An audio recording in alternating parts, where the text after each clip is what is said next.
جو کہ شاید ہوٹل میں بھی اتنی فیسیلٹی نہ ہو کہ میں اس طریقے سے، یہاں کیل لگے ہوئے ہیں، جس طریقے سے میں اس بارش میں بھی اپنے چیزوں کو، گیئرز کو دوبارہ سے ٹھیک کر سکتا ہوں۔ چائے میں تیار کر چکا ہوں، ساتھ میں ایگ بوائل کر چکا ہوں، بلکہ بوائلڈ ایگ کو فریش کر چکا ہوں۔ اسی طرح گیئرز میرے خشک ہو رہے ہیں، باقی گیئرز بھی بکھرے ہوئے ہیں۔ خاص طور پہ ریکسیک نے کافی سارا واٹر کنٹینٹ آبزرو کیا ہوا تھا، تو اسے بھی ڈرائی کرنے کی کوشش کر رہا ہوں۔ بسم اللہ من الشیطان، بسم اللہ الرحمن الرحیم، اللہم صل علی محمد۔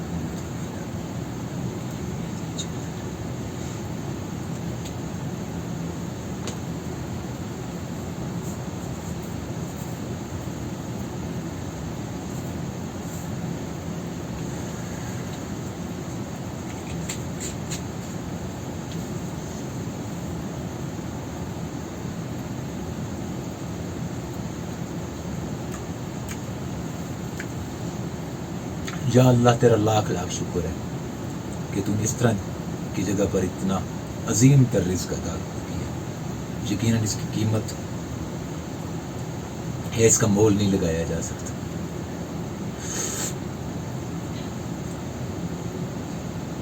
اس چائے اور اس انڈے کا دام نہیں لگایا جا سکتا، یہ انتہائی ہی انمول ہے اور قیمتی ہے۔ اس طرح کے موسم میں اتنے دور آبادی سے اور اتنی مزے کی چائے، اتنی مزے کی چائے تو مجھے کبھی آفس میں بھی نصیب نہیں ہوئی۔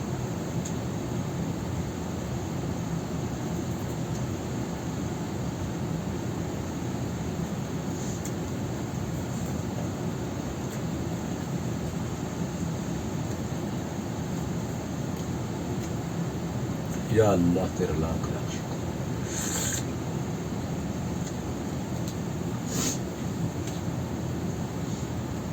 قرآن کے مطابق بار بار انسان کو ناشکرا کہا گیا ہے۔ میں نے ایک آیت ہے جس کہ میرے شکر گزار بندے کم ہی ہوتے ہیں، اور سیم اسی طرح ناشکری کو قرآن میں کفر کے مترادف کہا گیا ہے۔ ہمارے پاس طرح طرح کی نعمتیں میسر ہوتی ہیں، لیکن ہم پھر بھی اپنے نفسانی خواہشوں یا آگے کی فکر کی خاطر ناشکری کا مظاہرہ کر رہے ہوتے ہیں۔ یہ عادت میں نے بھی بارہا آبزرو کیا ہے کہ میں خود ناشکری کر رہا ہوتا ہوں، گلے کر رہا ہوتا ہوں، یہ اس طرح چیز کیوں نہیں ہے، یہ اس طرح کیوں نہیں ہے، یونیورسٹی میں یہ چیزیں کیوں نہیں ہو رہی، گھر میں یہ اس طرح معاملات کیوں نہیں ہیں۔ یقیناً اس طرح راضی نہ رہنا بھی ناشکری کی ایک علامت ہے۔ اگر ہم شکر ادا کرنا شروع کر دیں تو یقین کریں دنیا زمین بہت وسیع و عریض ہے، اس میں کسی قسم کے رزق کی کمی نہیں، ہر سو رزق ہی رزق پھیلا ہوا ہے۔ وہی رب ہے جو حشرات کو، دنیا کی دیگر مخلوقات کو رزق عطا کرتا ہے، وہ یقیناً انسانوں کو بھی رزق عطا کر سکتا ہے۔ اپنی آنکھوں سے دیکھا ہے کہ جنگلوں میں بہترین قسم کا رزق میسر ہے۔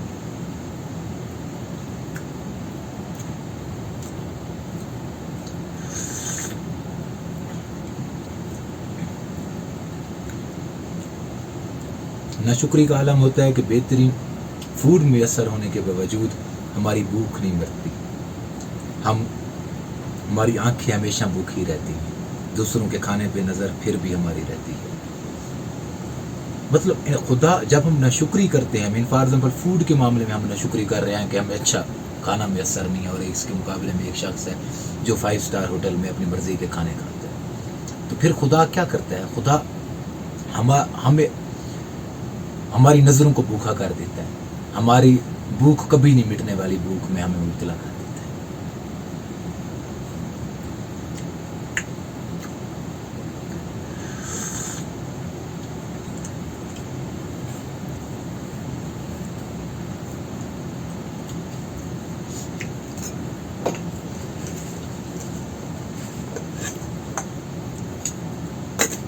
صرف ایک ایگ نہیں تھا، اور بھی ہیں، اور جو مزہ آ رہا ہے یقیناً مجھے دوسرا ایگ بھی پھر سے مطلب فریش کرنا پڑے گا، گرم کرنا پڑے گا کچھ پانی میں ڈال کر.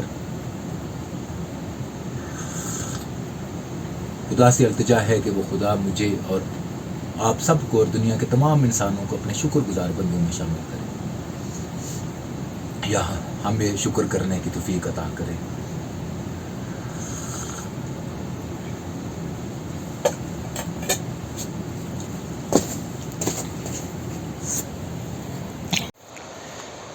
اپنا سامان دور مسجد میں چھوڑ کر میں آگے کی طرف بڑھ چکا ہوں. میرے خیال میں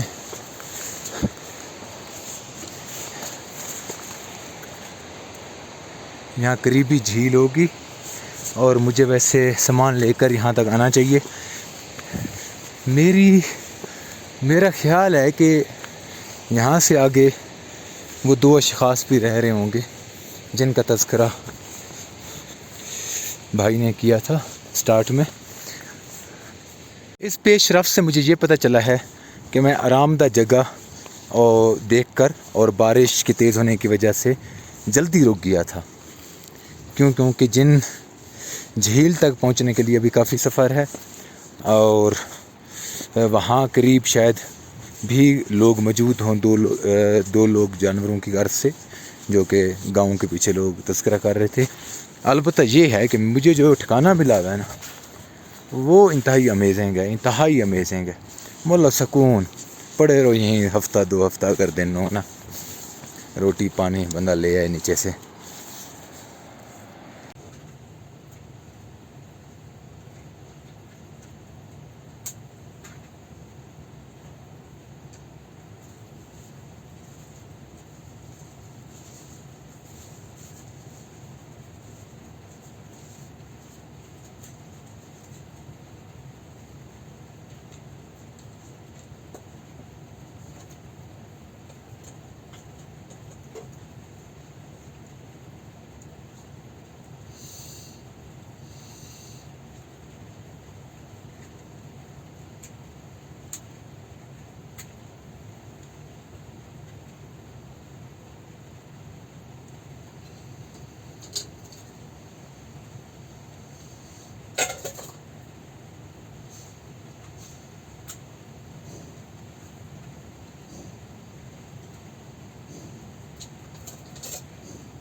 پروردگار تیری عظمت ہے، بالکل